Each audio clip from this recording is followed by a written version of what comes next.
साक्षात् परं ब्रह्म तस्मै श्री गुरवे नमः।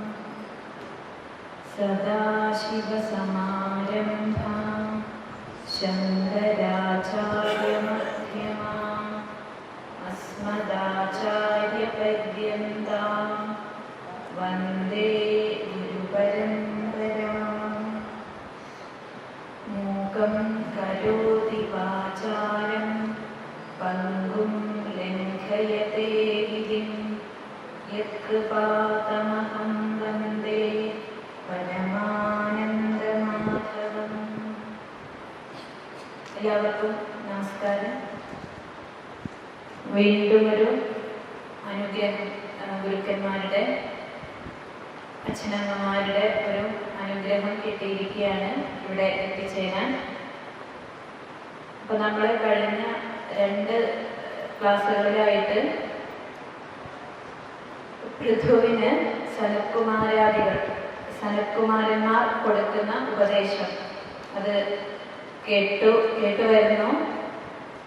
ആദ്യം പറഞ്ഞത് ഭഗവാനിൽ ഭക്തി വേണം എന്നുള്ളതിനെ ഉറപ്പിക്കുകയാണ് ചെയ്തത്. ഭഗവാനിൽ ഭക്തിയും മറ്റ് വിഷയങ്ങളിൽ നിന്ന് വിരതിയും വേണം എന്നുള്ളത് ഉറപ്പിച്ചു. അത് അത്ര എളുപ്പമല്ല. എങ്ങനെ സാധിക്കും എന്നുള്ളത് കുറച്ച് ശ്ലോകങ്ങളിലൂടെ പറഞ്ഞു. അതിന് ധാരാളം വഴികളുണ്ട്. ഭഗവാന്റെ കഥകൾ കേൾക്കൽ, ഗുരു ഉപദേശങ്ങൾ, ഭക്തി, ഇങ്ങനെ അനേകം വഴികൾ പറഞ്ഞു. അങ്ങനെ ഭഗവാനിൽ ഭക്തി ഉറച്ചു കഴിഞ്ഞാൽ എന്താണ് പ്രയോജനം എന്നുള്ളതും പറഞ്ഞു. നമ്മുടെ ഉള്ളിൽ രൂപപ്പെടുന്ന കർമ്മവാസനകൾ, അതുവഴി രൂപപ്പെടുന്ന സംസ്കാരം, ഇതനുസരിച്ചിട്ടാണ് വീണ്ടും ജനനം മരണം ഇങ്ങനെ ഇവിടെ കിടന്ന് ഉഴലേണ്ടി വരുന്നത്. അപ്പോൾ അത് ഇല്ലാതെയാക്കാൻ, ഈ വീണ്ടും ജനനം വീണ്ടും മരണം എന്നുള്ള ഈ ഒരു തുടർച്ച ഇല്ലാതെയാക്കാൻ, ആ കർമ്മവാസനകളെ ഇല്ലാതെയാക്കാൻ ഉതകുന്നതാണ് ഭക്തി എന്നുള്ളത് കഴിഞ്ഞ ക്ലാസ്സുകളിൽ പറഞ്ഞു. ഇനി അടുത്ത ശ്ലോകങ്ങളിലായിട്ട് ഇത് തന്നെയാണ് വേണ്ടത് എന്ന് ഉറപ്പിക്കുകയാണ്. അപ്പൊ ഭഗവാനിലേക്ക് എത്താൻ ധാരാളം വഴികളുണ്ട്. ഭക്തിമാർഗമുണ്ട്, ജ്ഞാനമാർഗമുണ്ട്, കർമ്മമാർഗമുണ്ട്, ധാരാളം വഴികളുണ്ട്. അതിൽ എന്താണ് ഭക്തിക്ക് ഉള്ള പ്രത്യേകത? ഭക്തിമാർഗത്തിലൂടെ സഞ്ചരിക്കുന്നവർക്ക് സുഖകരമായിട്ടുള്ള കാര്യങ്ങൾ, അവർക്ക് എന്തുകൊണ്ടാണ് അതാണ് കൂടുതൽ എളുപ്പം എന്ന് ഭക്തന്മാർ പറയുന്നത്? ഇത്തരം കാര്യങ്ങളാണ് ഇനി വരുന്ന 7 ശ്ലോകങ്ങളിൽ പറയുന്നത്.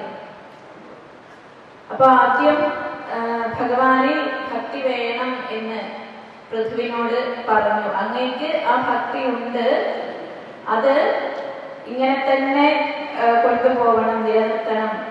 ഇവിടെ പൃഥ്വിനോടാണ് പറയുന്നതെങ്കിലും ഭഗവത്ഗീതയില് അർജുനൻ നിമിത്തീകൃത്യ എന്ന് പറഞ്ഞതുപോലെ ഇതിഹാസങ്ങളിലും പുരാണങ്ങളിലും ഒക്കെയുള്ള ഏത് ഉപദേശമാണെങ്കിലും അത് ആ കേൾക്കുന്ന വ്യക്തിയോട് മാത്രമല്ല, ലോകത്തോട് മുഴുവനുള്ള ഉപദേശമാണ്. അതുകൊണ്ട് നമ്മളോടൊക്കെ ആയിട്ട് പറയുകയാണ്. അടുത്ത ശ്ലോകം നമുക്ക് നോക്കാം. ഈ തന്നിരിക്കുന്ന പേപ്പറിൽ 15ാമത്തെ ശ്ലോകമാണ്.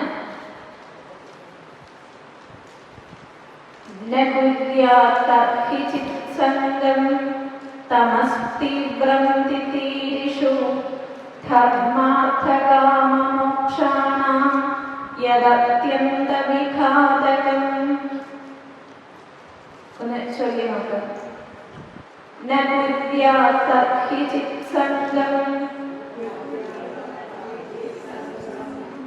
തമസ്തീവ്രം തിതീരിഷു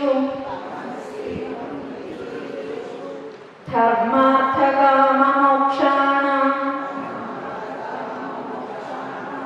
യദത്യന്തവിഘാതകം ന കുര്യാത് കർഹിചിത് സംഗം തമസ്തീവ്രം തിതീരിഷു ധർമാർത്ഥകാമമോക്ഷാണാം യദത്യന്തവിഘാതകം. പദച്ഛേദം നോക്കാം. ന കുര്യാത് കർഹിചിത് സംഗം.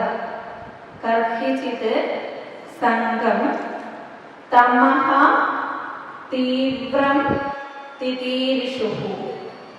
തമഃ തീവ്രം തിതീരിഷുഃ ധർമാർത്ഥകാമമോക്ഷാണാം യത് അത്യന്തവിഘാതകം. യത് അത്യന്തവിഘാതകം. നമ്മളോടൊക്കെയുള്ള ഉപദേശം എന്ന് പ്രത്യേകം പറഞ്ഞു. ഇവിടെ പറയുന്നത് ന കുര്യാത് എന്നാണ് ആദ്യത്തെ പദം. അതാണ് ശ്ലോകത്തിൽ ആദ്യത്തെ വാക്ക്. അതാണ് ന കുര്യാത്, ചെയ്യരുത് എന്നാണ് പറയുന്നത്. കുര്യാത് ചെയ്യണം, ന കുര്യാത് ചെയ്യരുത്. എന്ത് ചെയ്യരുത്? ധർമാർത്ഥ കാമമോക്ഷാണാം അത്യന്തവിഘാതകം. ധർമാർത്ഥ കാമമോക്ഷങ്ങൾക്ക് അത്യന്തം വിഘാതമായിട്ട്, തടസ്സമായിട്ട് നിൽക്കുന്ന, തടസ്സത്തെ ചെയ്യുന്ന, ഈ ക എന്ന് ചേർത്താൽ ചെയ്യുന്ന എന്നുള്ള അർത്ഥം കിട്ടും. അത്യന്തം തടസ്സങ്ങൾ സൃഷ്ടിക്കുന്ന സംഘം ചെയ്യരുത് എന്നാണ് പറയുന്നത്. കർഹിച്ചിട്ട് സംഘം, ഒന്നുമായിട്ടും സംഘം ചെയ്യരുത്. അതായത് ധർമ്മം, അർത്ഥം, കാമം, മോക്ഷം എന്നിവയ്ക്ക് തടസ്സമായിട്ട് നിൽക്കുന്ന ഒരു സംഘം, എന്തിനോടെങ്കിലും ഉള്ള ഒരു ചേർച്ച, അത് ഒരിക്കലും ചെയ്യരുത്. ആര് ചെയ്യരുത് എന്നാണ് പറയുന്നത്? തീവ്രം തമഃ തിതീരിഷുഃ. ഈ തീവ്രമായിട്ടുള്ള തമസ്സിനെ, തമഃ അന്ധകാരം. എന്ത് അന്ധകാരമാണ്? അജ്ഞാനമാകുന്ന അന്ധകാരം. ആ അന്ധകാരത്തെ കടക്കാൻ ആഗ്രഹിക്കുന്ന ആള് തിതീരിഷുഃ, അല്ലെങ്കിൽ തിതീർഷു എന്ന് പറയാം. കടക്കാൻ ആഗ്രഹിക്കുന്ന ആൾ എന്നാണ് അർത്ഥം. കടക്കാൻ, തരണം ചെയ്യാൻ ആഗ്രഹിക്കുന്ന ആൾ. ചികീർഷു എന്നുള്ള ഒരു വാക്കുണ്ട്, ചെയ്യാൻ ആഗ്രഹിക്കുന്ന ആൾ. അതുപോലെ തന്നെയുള്ള ഒരു വാക്കാണ് തിതീരിഷു, ചെയ്യാൻ, കടക്കാൻ ആഗ്രഹിക്കുന്ന ആള്. ഈ തീവ്രമായിട്ടുള്ള ഈ ഒരു അന്ധകാരത്തെ, വല്ലാതെ നമ്മളെ കഷ്ടപ്പെടുത്തുന്ന ഈ ഒരു അജ്ഞാന അന്ധകാരത്തെ കടക്കണം എന്ന് ആഗ്രഹമുള്ള ആൾ ഈ ധർമാർത്ഥ കാമമോക്ഷങ്ങൾക്ക് വിഘാതമായിട്ട് നിൽക്കുന്ന ഒന്നിനോടും ചേർച്ച ഉണ്ടാവരുത്. ഇത് പ്രത്യേകം ഇവിടെ പറയുന്നുണ്ട്. ഇത് കടക്കാൻ ആഗ്രഹം ഉള്ളവർ എന്നെടുത്ത് പറയുന്നുണ്ട്. പലർക്കും ആഗ്രഹം തന്നെ ഇല്ല, അതാണ് സത്യം. ഇങ്ങനെ കുറെ സന്തോഷം, കുറെ ദുഃഖം, കുറെ പക, കുറെ അസൂയ, ഇങ്ങനെ എന്തൊക്കെയോ സമ്മിശ്ര വികാരങ്ങൾ ചേർന്നിട്ട് ഇതങ്ങനെ പോകട്ടെ എന്ന് വിചാരിക്കുന്നവരാണ് ഭൂരിഭാഗം. ഇത് കടക്കണം എന്നുള്ള ആഗ്രഹം ഉണ്ടാകുന്നു എന്നുള്ളത് തന്നെ ഗുരുക്കന്മാരുടെ ഒരു അനുഗ്രഹമാണ്, ഭഗവാന്റെ അനുഗ്രഹമാണ്. അങ്ങനെ ആഗ്രഹിക്കുന്നവരാണ് ഇത്തരത്തിലുള്ള സത്സംഗങ്ങളിൽ എത്തിച്ചേരുന്നത്. അപ്പൊ ഇവിടെ എത്രയോ ജനങ്ങളുണ്ട്, പക്ഷെ അവർക്കാർക്കും ഇങ്ങനെയുള്ള കാര്യങ്ങൾ ചെയ്യണം എന്നുള്ള ആഗ്രഹം പോലും ഉണ്ടാകുന്നില്ല. കാരണം ഇതൊന്ന് കടന്നു കിട്ടണം എന്നുള്ള ആഗ്രഹം അത് മനസ്സിൽ ഉണ്ടാകുന്നില്ല. ഇപ്പോ നാരായണ ഗുരുവിന്റെ കൃതികളില്, ആത്മോപദേശ ശതകത്തിലും അതുപോലെ ജന്മി നവരത്ന മഞ്ജരിയിലും അവിടെയൊക്കെ ഇടയ്ക്കിടയ്ക്ക് ഇതുപോലുള്ള ചില വാക്കുകൾ കാണാം. ഓർത്താൽ, വിചാരം ചെയ്താൽ എന്നൊക്കെ ആ ശ്ലോകത്തിന്റെ ഇടയിലുണ്ടാവും. അപ്പൊ ഇതൊക്കെ ഓർക്കുന്നവർക്ക് മാത്രമേ എന്തുള്ളൂ, ഇതൊക്കെ അറിയേണ്ടതുള്ളൂ, ഇതൊക്കെ ഉപദേശിക്കുന്നുള്ളൂ. അപ്പൊ ഭഗവാൻ ഭഗവത്ഗീത ഉപദേശിച്ചത് എപ്പോഴാണ്? ആ ശിഷ്യസ്തേഹം ശാന്തിമാം തോം പ്രപന്നം എന്ന് പറഞ്ഞിട്ടല്ല, അങ്ങേ ഞാൻ ശരണം പ്രാപിക്കുന്നു, അങ്ങേക്ക് പറഞ്ഞു തന്നാലും എന്ന് അർജുനൻ എല്ലാം താഴെ വെച്ച് തൊഴുത് നിന്നുകൊണ്ട് പറഞ്ഞ സമയത്ത് മാത്രമേ ഉപദേശിക്കുന്നുള്ളൂ. അതുപോലെ ഇതിനെ കടക്കാൻ ആഗ്രഹിക്കുന്നവര് ആ ആഗ്രഹം ഉണ്ടെങ്കിൽ ഇനിയെങ്കിലും ഈ ഒരു ജനനം മരണം ഈ ഒരു ലോകത്തിൽ നിന്ന് രക്ഷപ്പെടണം എന്ന ആഗ്രഹമുണ്ടെങ്കിൽ ധർമാർത്ഥ കാമ മോക്ഷങ്ങൾക്ക് തടസ്സമായിട്ട് നിൽക്കുന്ന ഒന്നിനോടും ചേർച്ച ഉണ്ടാവരുത്. ധർമാർത്ഥ കാമമോക്ഷങ്ങൾ 4 പുരുഷാർത്ഥങ്ങളാണ്.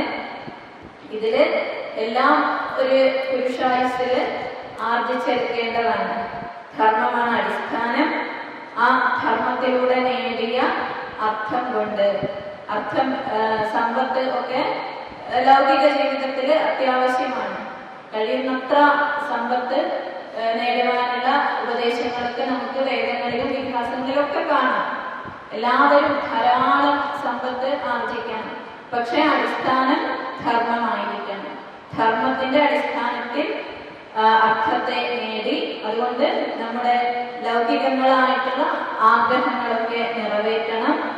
അതിലൂടെ ക്രമമായി എത്തിച്ചേരുന്നതാണ് മോക്ഷം. അപ്പൊ ഇതിന് തടസ്സമായിട്ട് നിൽക്കുന്ന ഒന്നിനോടും സംഘം ഉണ്ടാവരുത്. അപ്പൊ ഇതെങ്ങനെ മനസ്സിലാവും എന്നൊക്കെ ചോദിച്ചാൽ നമുക്ക് സ്വയം വിചാരം ചെയ്താൽ തന്നെ നമുക്ക് അറിയാം. അപ്പൊ നമ്മൾ ഏതെങ്കിലും ഒരു വഴിക്ക് പോകാൻ ആഗ്രഹിക്കുന്നുണ്ടെങ്കിൽ, എന്തെങ്കിലും ചെയ്യാൻ ആഗ്രഹിക്കുന്നുണ്ടെങ്കിൽ അതിന് തടസ്സം എന്താണ് എന്നുള്ളത് നമ്മൾ തന്നെ നമ്മുടെ ഉള്ളിലേക്ക് നോക്കിയാൽ മനസ്സിലാവും. അത് നമുക്കേ മനസ്സിലാവുള്ളൂ.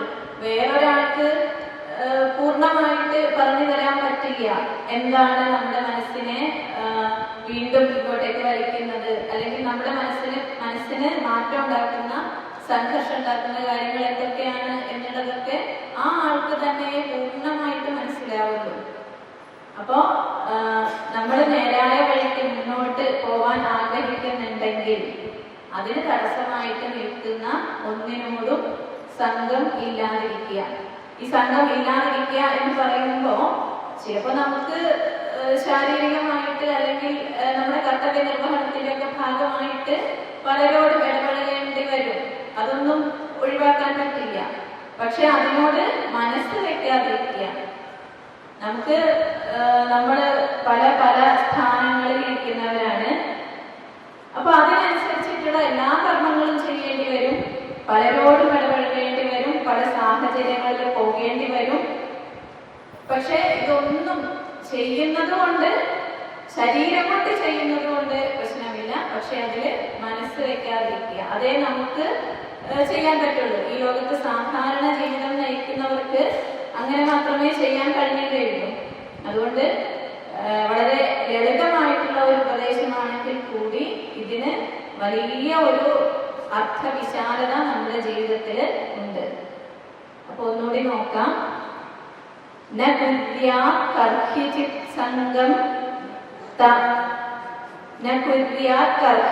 സംഘം തമസ്തീവ്രം തിതീരിഷു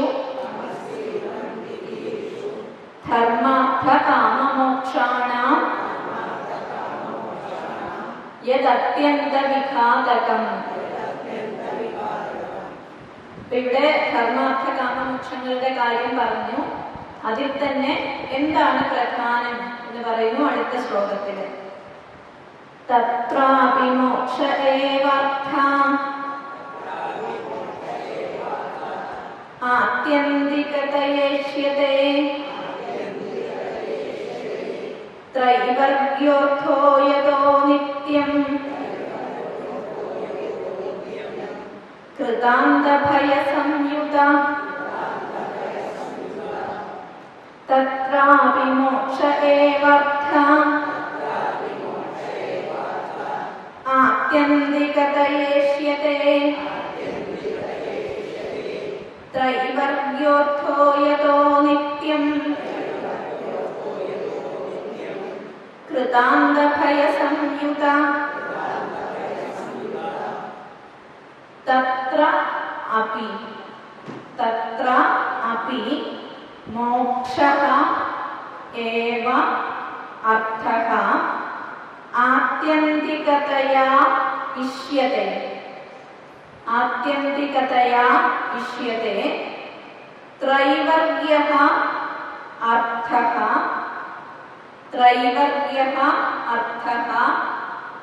यतः अनित्यं कृतान्तभयसंयुतः. കഴിഞ്ഞ ശ്ലോകത്തിൽ 4 പുരുഷാർത്ഥങ്ങൾ പറഞ്ഞു. അതിന് വിഘാതമായിട്ട് നിൽക്കുന്നതിനോട് കൂട്ടുകൂടരുത് എന്ന് പറഞ്ഞു. ഇനി ഇതിൽ തന്നെ തത്രാപി അവിടെയും ഈ 4 പുരുഷാർത്ഥങ്ങളിലും മോക്ഷഃ അർത്ഥഃ ഏവ മോക്ഷമാകുന്ന പുരുഷാർത്ഥം മോക്ഷമാണ് ആത്യന്തികതയാ ഇഷ്യത്തെ ആത്യന്തികമായിട്ട് ഉള്ളത് എന്ന് ആചാര്യന്മാര് പറയുന്നു. ഇഷ്യതേ എന്ന് വെച്ചാൽ പറയപ്പെടുന്നു, അങ്ങനെ കേൾക്കുന്നു എന്നൊക്കെയുള്ള അർത്ഥം. ഈ 4 പുരുഷാർത്ഥങ്ങളില് ആത്യന്തികമായിട്ട് മോക്ഷമാണ്. അപ്പൊ അതിലേക്കുള്ള വഴിയായിട്ടാണ്, ചവിട്ടുപടികളായിട്ടാണ് മറ്റു 3 പുരുഷാർത്ഥങ്ങളെ പറയുന്നത്. അടിസ്ഥാനം ധർമ്മമാണ്. അപ്പോൾ ഈ ഒരു കാര്യത്തിൽ തന്നെ എന്താണ് നമ്മുടെ ശാസ്ത്രം, നമ്മുടെ സംസ്കാരത്തിന്റെ അടിസ്ഥാനം എന്താണ് എന്നുള്ളത് മനസ്സിലാവും. എല്ലാത്തിൻ്റെയും അടിസ്ഥാനമായിട്ട് പറയുന്നത് ധർമ്മം ആണ്. അപ്പൊ ഈ ധർമ്മത്തിന്റെ അടിസ്ഥാനത്തിൽ അർത്ഥം, കാമം. അപ്പൊ ധർമ്മമാണ് അടിസ്ഥാനമായിട്ട് നിൽക്കുന്നതെങ്കിൽ ഈ അർത്ഥം വളരെ സമ്പാദിക്കുന്നത് കൊണ്ടോ അല്ലെങ്കിൽ ആഗ്രഹങ്ങളൊക്കെ നിറവേറ്റുന്നത് കൊണ്ടോ നമുക്ക് ഒന്നും സംഭവിക്കുകയില്ല, നമ്മൾ നശിക്കുകയില്ല.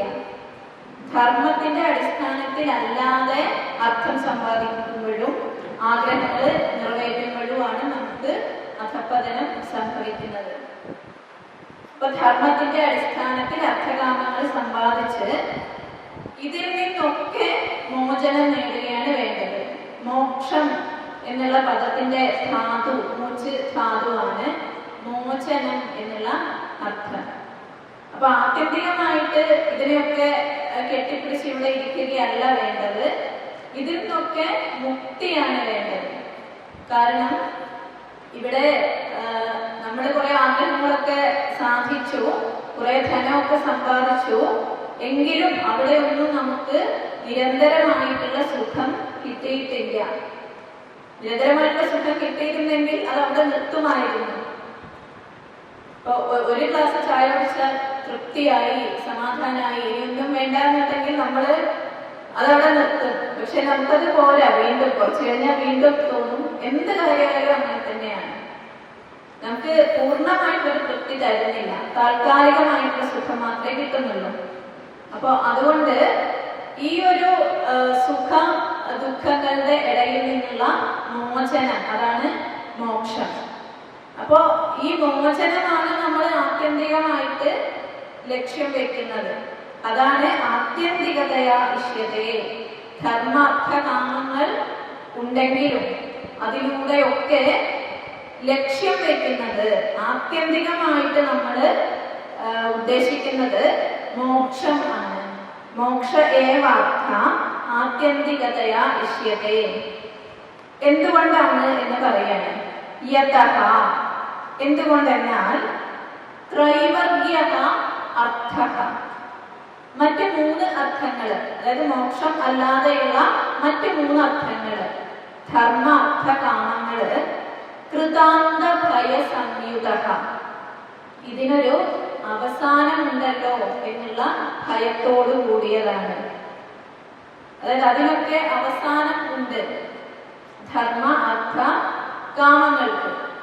നമുക്ക് അറിയാം, ഒരു വസ്തുവിനെ കൊണ്ട് സുഖം കിട്ടുന്നുണ്ടെങ്കിൽ ഉറപ്പാണ് അത് എപ്പോഴെങ്കിലും ദുഃഖവും തരും, അല്ലെങ്കിൽ ഈ സുഖം അവസാനിക്കും. അല്ലെങ്കിൽ നമുക്ക് കുറച്ച് കഴിഞ്ഞാൽ അത് വലിയ സുഖമായിട്ടൊന്നും തോന്നില്ല. ഒരാൾക്ക് വിമാനത്തിൽ കയറണമെന്ന കലശലായ ആഗ്രഹമുണ്ട്, വലിയ ആഗ്രഹമാണ്, ഒരു ജീവിതാഭിലാഷമാണ്. പക്ഷെ വിമാനത്തിൽ കയറി അത് സാധിച്ചാൽ എത്ര സമയം അവിടെ ഇരിക്കാൻ പറ്റും? ഏറെ വന്നാൽ 2-3 മണിക്കൂർ. അത് കഴിഞ്ഞാൽ പിന്നെ മടുക്കും. പിന്നെ അതിൽ കൂടുതൽ അവിടെ എത്തിയാൽ ആകെ പിന്നെ അത് ദുഃഖമായിട്ട് മാറി, നേരെ തിരിച്ച് ആയി. അപ്പൊ ഇങ്ങനെ അവസാനിക്കും എന്ന ഭയത്തോട് കൂടിയതാണ് മറ്റു 3 അർത്ഥങ്ങൾ. ധർമ്മമായാലും അർത്ഥമായാലും കാമമായാലും. സമ്പത്തിനെ കൊണ്ട് സുഖത്തെക്കാൾ ഏറെ ദുഃഖമാണുള്ളത്. അത് ഏത് തരത്തിൽ നോക്കിയാലും പണ്ടേ പറയും അർത്ഥം അനർത്ഥം എന്ന് പറയും. അതില്ലാത്തവർക്ക് ഇല്ലല്ലോ എന്നുള്ള ദുഃഖം, ഉള്ളവർക്ക് അതെങ്ങനെ പരിപാലിക്കും എന്നുള്ള വേവലാതി, അതിന്റെ ദുഃഖം. ഇനി അതിന്റെ കൂടെ ഇതെങ്ങനെ നഷ്ടപ്പെട്ടു പോകുമോ എന്നുള്ള ഭയം, അത് ഉണ്ടായിട്ട് നഷ്ടപ്പെട്ടല്ലോ എന്നുള്ള ഭയം, എന്നുള്ള വിഷമം, ദുഃഖം. ഇങ്ങനെ എപ്പോഴും സുഖത്തേക്കാൾ കൂടുതൽ ദുഃഖം ഉണ്ടാക്കുന്നതാണ് അർത്ഥ കാമങ്ങൾ. അതുകൊണ്ട് കൃതാന്ത ഭയ സംയുത, ഇതിനൊരു അവസാനം ഉണ്ടാകുമല്ലോ എന്നുള്ള പേടിയോടുകൂടിയതാണ്. ഇത് ഏത് തരത്തിൽ നോക്കിയാലും നമുക്ക് അങ്ങനെ തന്നെയാണ്.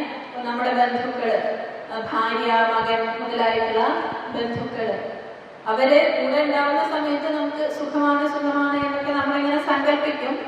പക്ഷെ പലപ്പോഴും സുഖം മാത്രമല്ല, ചിലപ്പോൾ ധാരാളം ദുഃഖങ്ങൾ ഉണ്ടാവും. ഇനി സുഖം മാത്രം തരുന്ന ആളാണ് എന്ന് വിചാരിക്കുക എങ്കിൽ കൂടി അതും നാശമുള്ളതാണ്.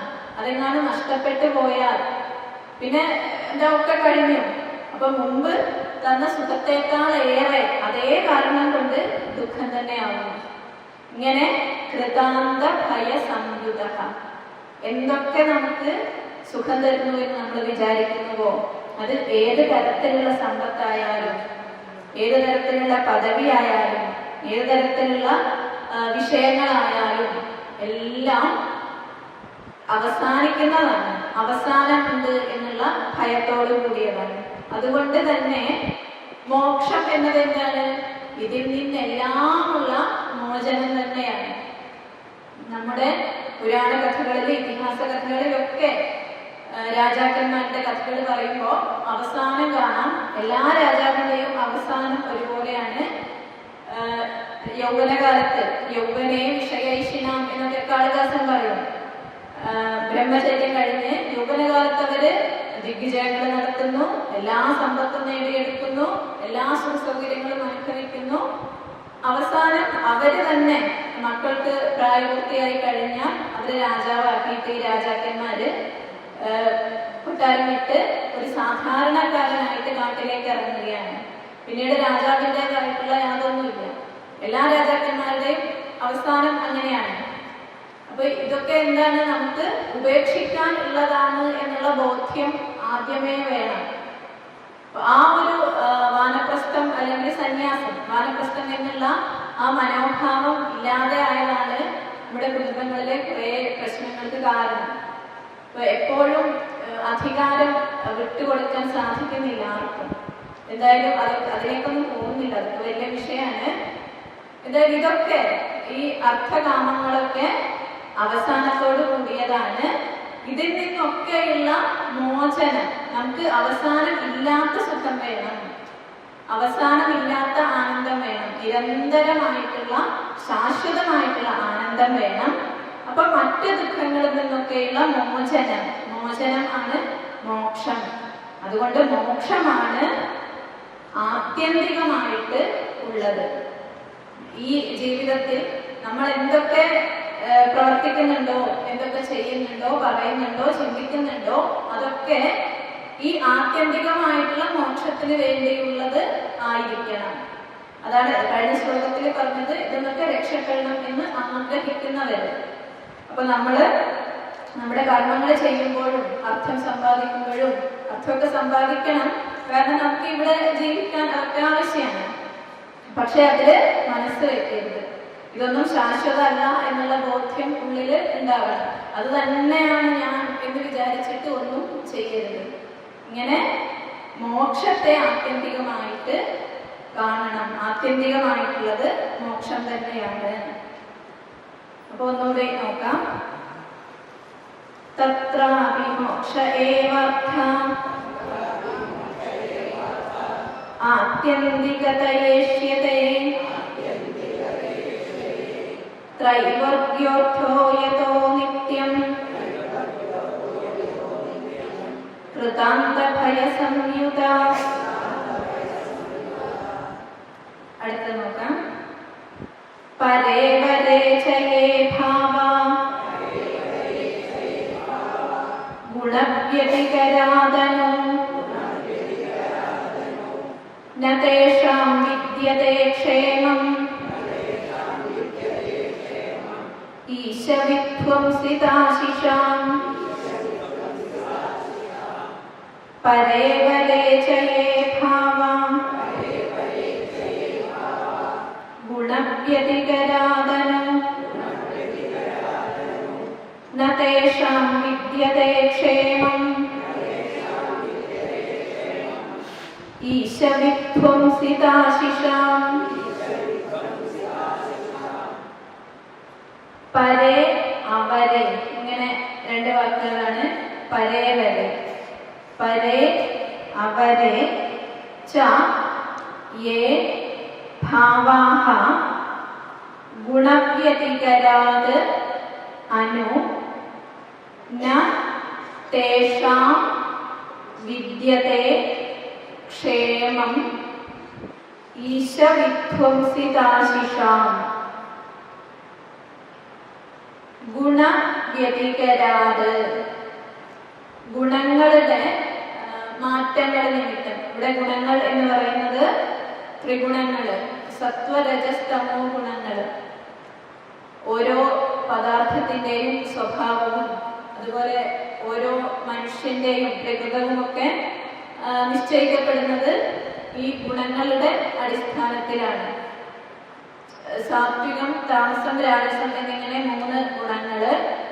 അതിന്റെ ഒരു അനുപാത വ്യത്യാസം ഉണ്ടാവുമല്ലോ. ചിലരില് സാത്വികാംശം കൂടിയിരിക്കും, ചിലരില് തമോ ഗുണം കൂടിയിരിക്കും, ചിലരില് രജോ ഗുണം കൂടിയിരിക്കും. ഇങ്ങനെ ഈ അനുപാത വ്യത്യാസം കൊണ്ട് ആണ് മനുഷ്യരെ വർണ്ണങ്ങളാക്കിയിട്ടൊക്കെ ഇരിക്കുന്നത്. അപ്പൊ ഇവിടെ പറയുന്നത് ഈ ഗുണങ്ങളുടെ അനുപാത വ്യത്യാസം കൊണ്ട് അനു എന്ന് വെച്ചാല് പിന്നീട് എന്നാണ് അർത്ഥം. അതായത് ഇവിടെ സൃഷ്ടി നടന്നത് പോലും ഈ ഗുണങ്ങളെ കൊണ്ടാണ് എന്ന് പറയും. ഇങ്ങനെ ത്രിഗുണങ്ങളുടെ അനുപാത വ്യത്യാസം വരുമ്പോൾ പലതരത്തിലുള്ള സൃഷ്ടികൾ സംഭവിക്കുന്നു. അങ്ങനെ അതനുസരിച്ചിട്ട് പരേ അവരേ യേ ഭാവാഃ, പരം എന്ന് വെച്ചാൽ ശ്രേഷ്ഠമായിട്ടുള്ളത്, അവരെ എന്ന് വെച്ചാൽ അതിന് വിപരീതമായിട്ട് ശ്രേഷ്ഠമല്ലാത്തത്, നികൃഷ്ടമായത്. ഇങ്ങനെ ശ്രേഷ്ഠമായിട്ടുള്ളതും ശ്രേഷ്ഠമല്ലാത്തതും ഒക്കെ ആയിട്ടുള്ള എന്തെന്തൊക്കെ സൃഷ്ടികളുണ്ടോ അവർക്കൊക്കെ എന്താണ്? ഈശവിധ്വംസിതാശിഷാം തേഷാം. അതൊക്കെ ഭഗവാന്റെ ഇച്ഛയ്ക്കനുസരിച്ചിട്ട് നശിക്കുന്നതാണ്. അതായത് എപ്പോ നശിക്കണം എന്ന് വിധിയുടെ ആ ഒരു ഇച്ഛ ഉണ്ടോ അതനുസരിച്ചിട്ട് നശിക്കുന്നതാണ് അതൊക്കെ. അതുകൊണ്ട് തേഷാം ക്ഷേമം ന വിദ്യതേ, അവയ്ക്ക് ആത്യന്തികമായിട്ടുള്ള ഒരു ക്ഷേമം ഉണ്ടാവുകയില്ല. അതായത് നമ്മൾ നേരത്തെ പറഞ്ഞത് തന്നെയാണ്, ആത്യന്തികമായിട്ടുള്ള ഒരു സുഖം അവയ്ക്കുണ്ടാവില്ല. അവയ്ക്കില്ലാത്തത് കൊണ്ട് അവയെ കൊണ്ട് നമുക്ക് തരാനും സാധിക്കില്ല.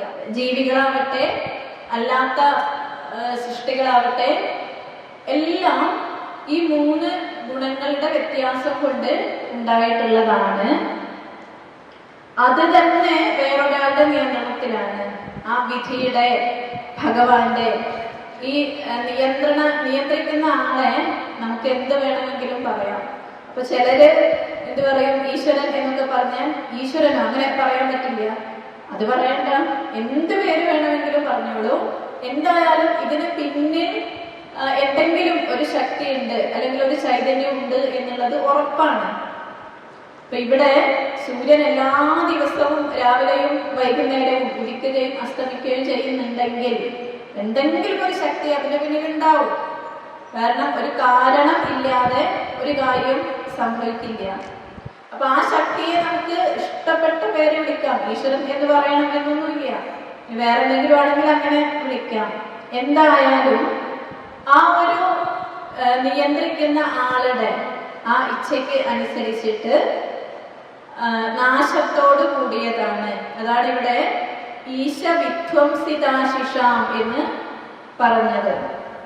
അവരുടെ ആഗ്രഹങ്ങളൊക്കെ ഭഗവാന്റെ ഇച്ഛയ്ക്ക് അനുസരിച്ചിട്ട് നശിപ്പിക്കപ്പെടുന്നതാണ്.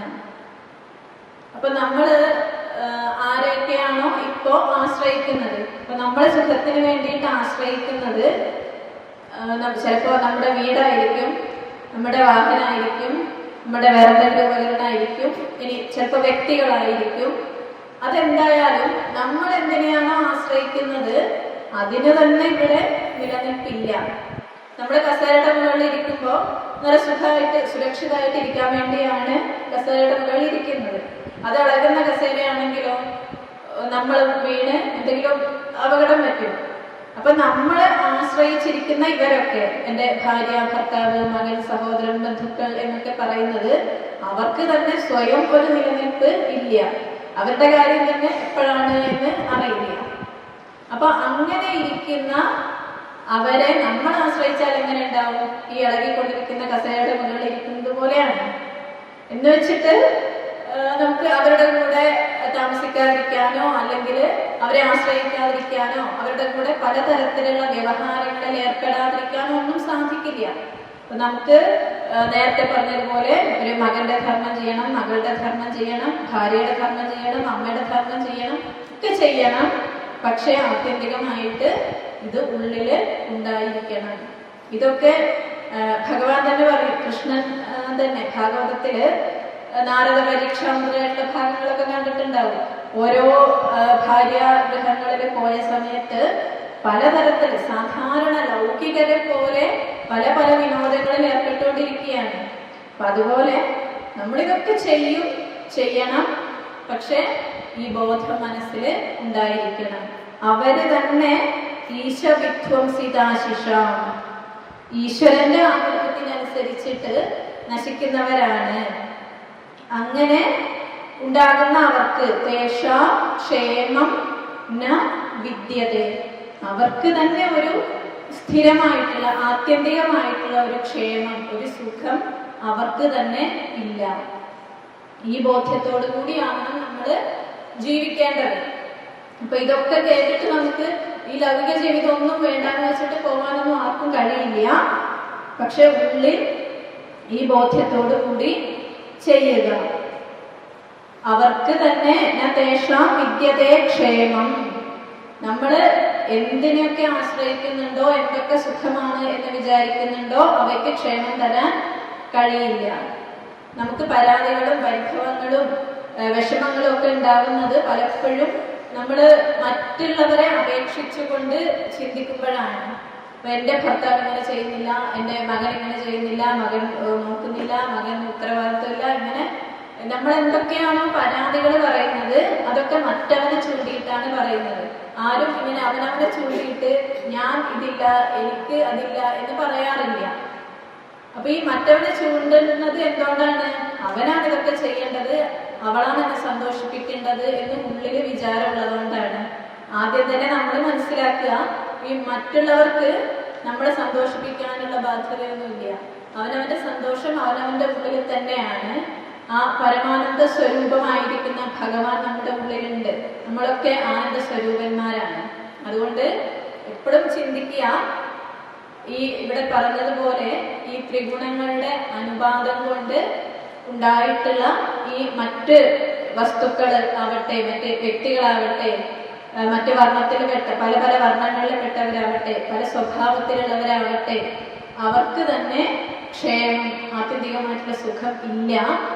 അവർക്ക് ഒരിക്കലും എനിക്ക് സുഖം തരാൻ കഴിയില്ല. അതുകൊണ്ട് ഈ നിരന്തരമായിട്ടുള്ള സുഖം കിട്ടാനായിട്ട് ഒരൊറ്റ വഴിയേ ഉള്ളൂ. നേരത്തെ പറഞ്ഞത്. ആത്യന്തികമായിട്ടത് മോക്ഷമാണ് എന്ന് ഉള്ളിൽ ഉറച്ചുകൊണ്ട് അതിലേക്ക് എത്തിച്ചേരാനുള്ള ഈ പറഞ്ഞ വഴികളൊക്കെ അതിലേതാണോ നമുക്ക് അഭികാമ്യമായിട്ടുള്ളത് അത് സ്വീകരിച്ച് മുന്നോട്ട് പോവുക. ഒന്നുകൂടെ നോക്കാം. പരേവരേ ചയേ ഭാവ ഗുണവ്യതികരാദനോ ന തേഷാം വിദ്യതേ ക്ഷേമം ഈശവിധ്വംസിതാശിഷാം. അടുത്തത് തത്വം നരേന്ദ്ര ജഗതാമഥ തസ്ഥുഷാം ച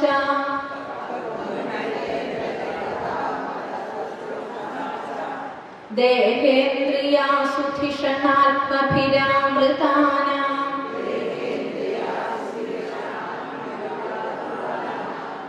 യക്ഷേത്രവിത്തപതയാ ഹൃദി വിശ്വഗാമി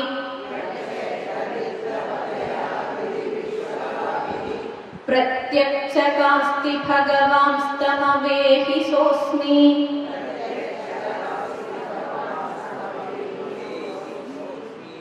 തത്വം നരേന്ദ്ര ജഗതാമഥ തസ്ഥുഷാം ച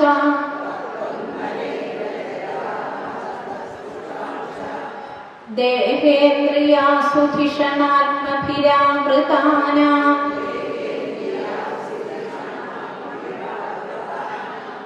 യക്ഷേത്രവിത്തപതയാ ഹൃദി വിശ്വഗാമി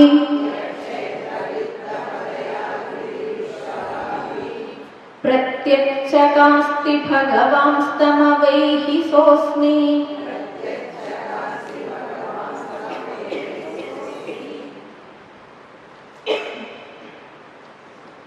തത് ത്വം, തത്വം എന്നുള്ള വാക്ക് തത് ത്വം നരേന്ദ്ര ജഗതാം അഥ തസ്ഥുഷാം ച ദേഹേന്ദ്രിയാസു ധിഷണാത്മഭിഃ ആവൃതാനാം യഃ ക്ഷേത്രവിത്തപതയാ ഹൃദി വിശ്വക് ആവിഹി വിശ്വക് ആവിഹി പ്രത്യക്ഷകാസ്തി ഭഗവാൻ തം അവേഹി ഭഗവാൻ തം അവേഹി സഹ അസ്മി സോസ്മി സഹ അസ്മി.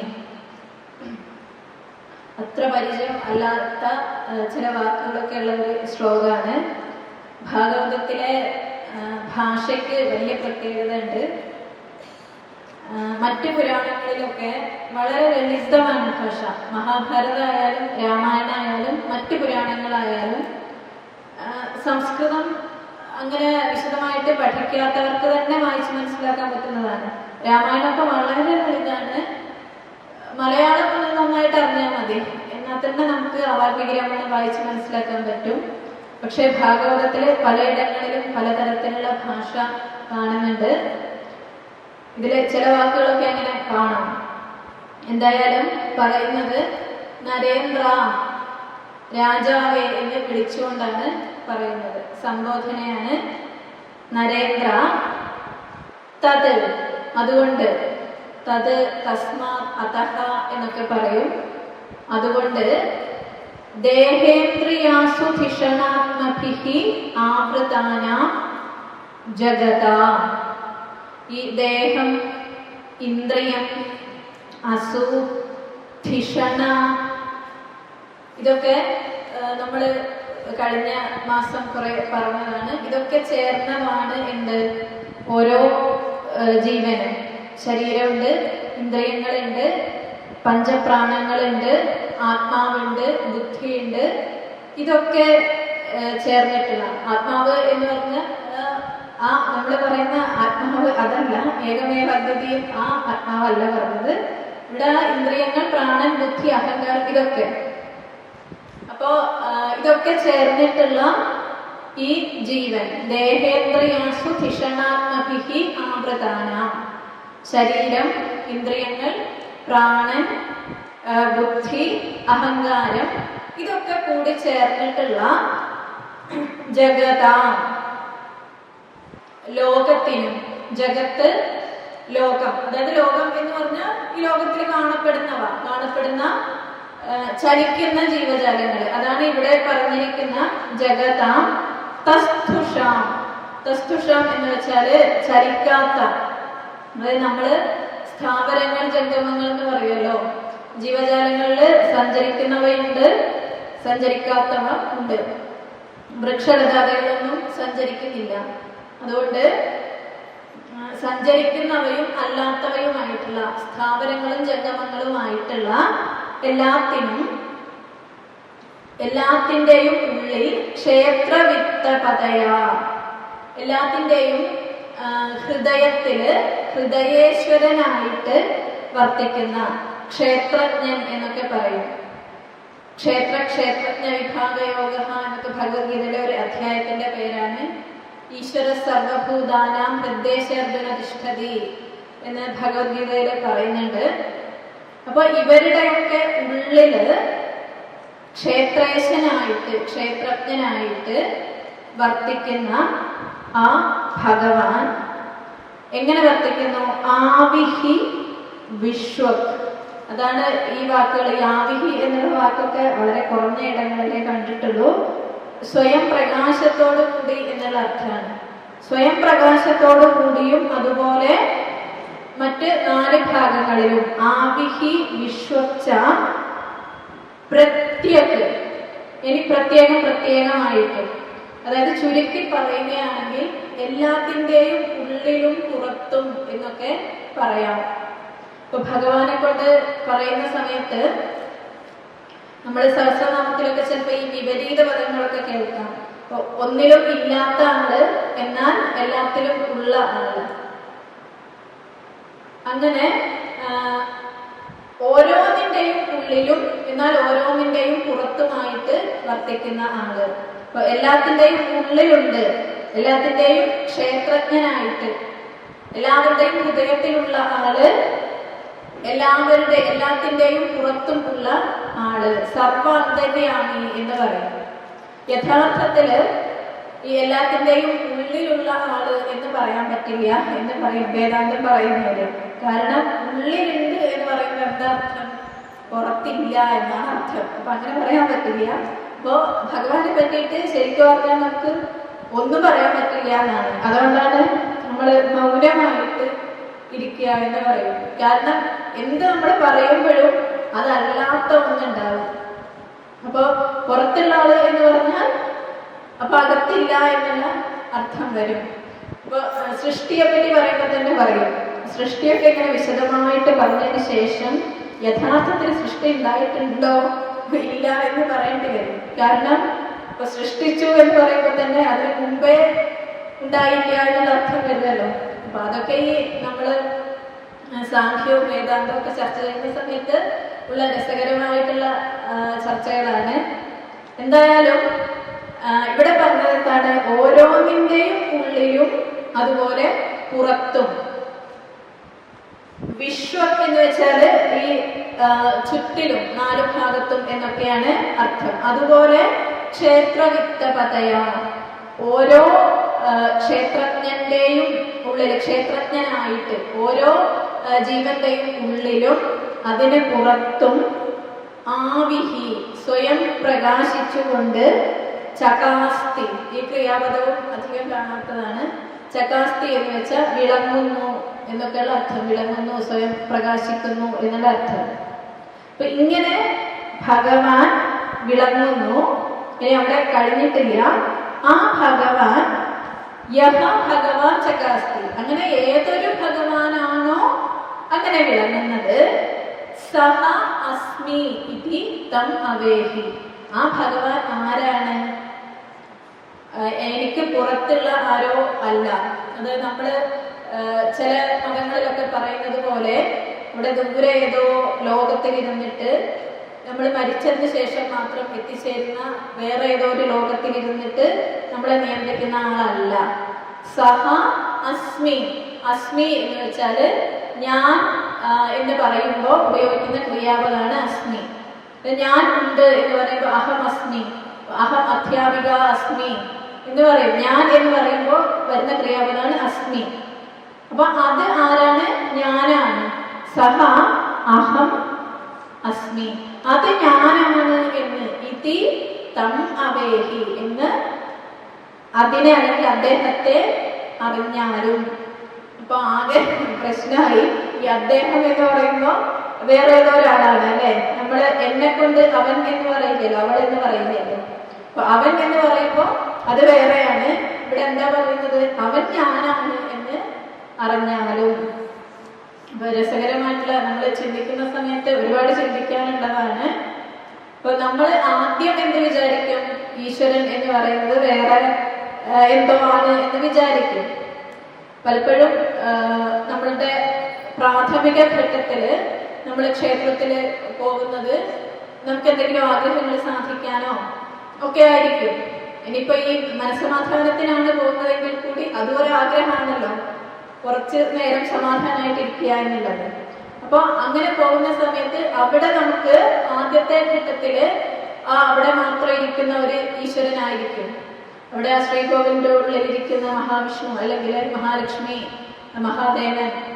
അങ്ങനെ നമ്മള് നിരന്തരം ആ പാതയിലൂടെ തന്നെ പോവുകയാണെങ്കിൽ കുറെ കഴിയുമ്പോൾ നമുക്ക് സ്വയം ബോധ്യപ്പെടും ഈ ഈശ്വരൻ എന്നുള്ള എൻ്റെ ഉപാസ്യ ദേവതയായിട്ടുള്ള ഭഗവാൻ അവിടെ ആ ശ്രീകോവിലിന്റെ ഉള്ളിൽ മാത്രം ഇരിക്കുന്ന ആളല്ല, എല്ലായിടത്തും ഉള്ള ആളാണ് എന്ന് നമ്മൾ ആ രീതിയിൽ മുന്നോട്ട് പോവുകയാണെങ്കിൽ സ്വയം തിരിച്ചറിയും.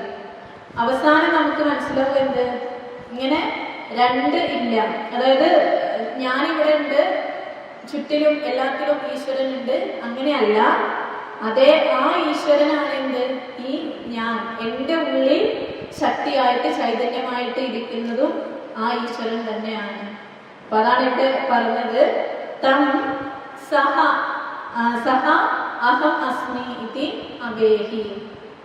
ആ ഈശ്വരൻ, അതായത് ചുറ്റിലും എല്ലാത്തിലും വിളങ്ങി നിൽക്കുന്ന എല്ലാ സ്ഥാവര ജംഗമങ്ങളിലും അവരുടെയൊക്കെ ഉള്ളിലും പുറത്തും പ്രകാശിച്ചു കൊണ്ടിരിക്കുന്ന ഭഗവാൻ, ആ ഭഗവാനാണ് ഞാൻ. അത് തന്നെയാണ് ഞാൻ എന്ന് അറിഞ്ഞാലും.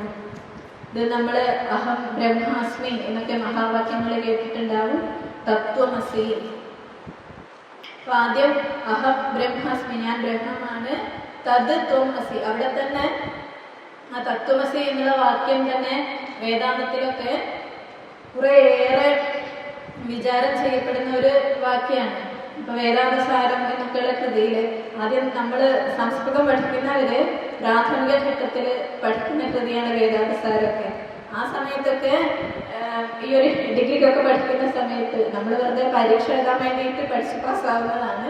പക്ഷേ അത് പിന്നെ ചിന്തിക്കുമ്പോൾ നമുക്ക് മനസ്സിലാവും ഇത് എങ്ങനെയാണ് ആ അവൻ വേറെ ഒന്നിനെ നമ്മൾ എങ്ങനെയാണ് ഞാനായിട്ട് കാണുന്നത്. തത് ത്വം. അപ്പൊ തത് എന്ന് വെച്ചാൽ അതാണ്, ത്വം എന്ന് വെച്ചാൽ നീ. അപ്പൊ തന്നെ അവിടെ ആ രണ്ട് ഉള്ളത് അതിനെ ഇല്ലാതെ ആക്കുകയാണ്. നമ്മൾ നിരന്തരമായ ധ്യാനത്തിലൂടെ ആ ദ്വൈത ഭാവം ഇല്ലാതെയാക്കുകയാണ്. അത് എന്നുള്ള വേറൊന്ന് ഇല്ല, അത് തന്നെയാണ് നീ എന്ന് ഗുരു ഉപദേശിക്കുന്നു. നമ്മൾ തിരിച്ചറിയുന്നു അഹം, അത് തന്നെയാണ് ഞാൻ. അഹം ബ്രഹ്മാസ്മി. ഇവിടെ ആ രണ്ട്, ഇത് അതില് വേറിട്ട് നിൽക്കുന്ന ഒന്ന്, പിന്നെ ഈ അതിന് വേറിട്ട് നിൽക്കുന്ന ഈ ഞാൻ, ആ രണ്ട് ഇല്ലാതെ ആകുമ്പോഴാണ് നമുക്ക് നേരത്തെ പറഞ്ഞ ആ മോക്ഷം, ആത്യന്തികമായിട്ടുള്ള നമ്മുടെ ലക്ഷ്യം നേടാൻ സാധിക്കുന്നത്. അവിടേക്ക് ആ രണ്ട് എന്നുള്ള ഭാവം ഇല്ലാതെയായിട്ട് അതിലേക്ക് അലിഞ്ഞ് ചേരുകയാണ്.